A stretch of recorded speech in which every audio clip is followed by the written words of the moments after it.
சர்வ தெய்வங்களுக்கும் சக்தி, சைதன்யம், பவர் இதெல்லாம் தரப்பட்டது பராசக்தி தான். பராசக்தி என்று சொல்லப்பட்டதுதான் பரபிரம்மஸ்வரூபிணி. சர்வ மதங்களிலேயும் சொல்றதுண்டு, முதல்ல சிருஷ்டிக்கு முன்னே உண்டாகப்பட்டது ஒரு சப்தம் மட்டும்தான்.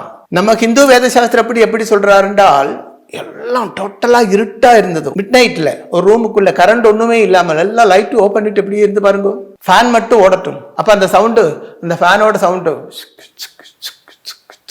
அந்த ஃபேனோட சவுண்டு மட்டும் கேட்கும். ஒண்ணுமே தெரியல, ஒண்ணுமே பார்க்கறதுக்கே இல்லை, ஒரே இருட்டு. அப்போ அப்படி இருந்ததாம் ஆரம்ப காலத்துக்கு முன்னாடி.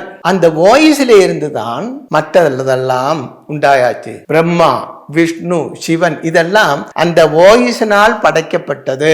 இதேதான் பைபிள்லயும் சொல்லி இருக்கிறது.